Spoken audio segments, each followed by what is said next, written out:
Hello, trading friends, and welcome back to Forex Focus, brought to you by IG. Taking a look at dollar yen today, one of the most volatile major pairs in recent trading.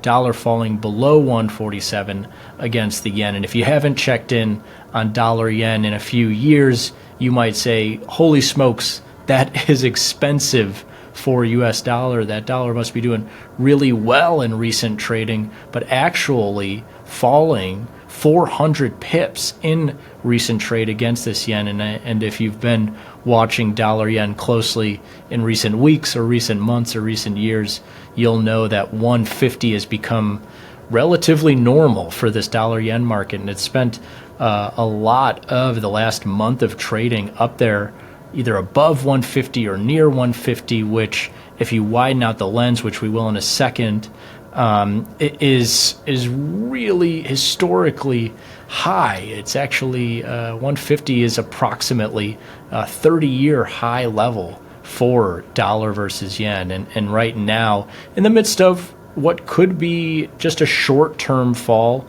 in dollar, but what could be a longer-term collapse, just really quickly, lowest prices since early February, and just also a big move, 400 pips in one direction or the other. You're not getting that in your euro dollar or sterling or Australian dollar versus USD even, as this dollar yen has been one of the more volatile major pairs in recent trade.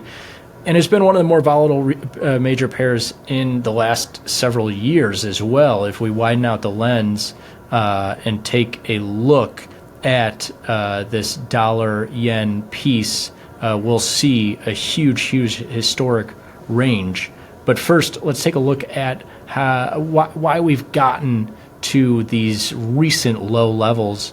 And it's on some recent soft data from the U.S. If you saw the recent employment number, unemployment rate highest in the U.S. than it has been, I believe, in the last year or two. And this came right after Powell's testimony in early March, where he came out a little bit more dovish than expected, talking about how rate cuts are likely to come at some point this year. And this all came at a time where the U.S. dollar was resurging, U.S. interest rates were resurging, and people were starting to get fearful of, are they not going to cut rates at all this year? And as you can see, given the current projections, a little more than a 70% chance that first cut comes in June. And so we'll see where the rest of U.S. data gets us between now and June. But market's starting to think that these cuts will come in the U.S., and that's softening up that U.S. dollar a little bit.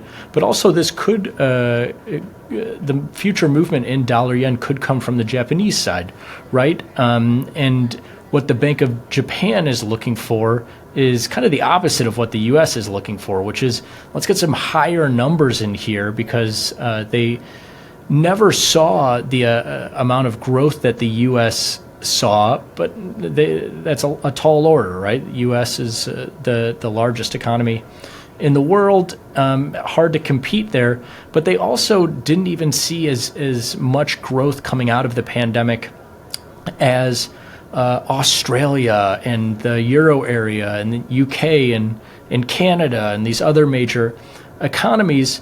And so they actually never hiked interest rates. But what has been an idea floated around in the last year or so is, could the Bank of Japan actually start to see some tighter monetary policy and maybe boost this Japanese yen a little bit from its lows, if some of the data in Japan does start to come in a little bit stronger? But that being said, it's really only been in flashes. As you can see, the GDP growth rate on an annual basis has been hard to get above 2%, and at various moments in the last 2 years or so, where economies like the U.S. and others are seeing high GDP growth rates, high inflation rates, and high employment numbers. Japan hasn't seen that, and they're not really starting to trend higher at this point. But we'll see what the Bank of Japan does say at their March 18th meeting. As I say, dollar yen, obviously two sides to that coin.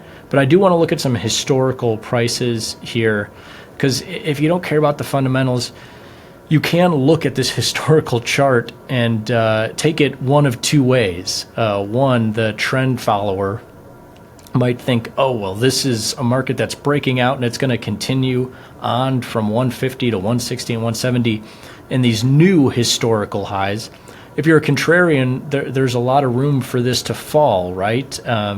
Given that its historical mean is somewhere in the 100 area, most likely maybe 110 or 120 on the more conservative side. But either way, the decade prior to 2020, this market was really range bound between around 80 to the downside to around 120 or 130 to the upside, give or take a few hundred pips on either side of that range. But as you can see, these recent levels of 150, or even given the recent drop of 400 pips down to 147 or 146, is really a drop in the bucket given how much upside this dollar yen market has seen.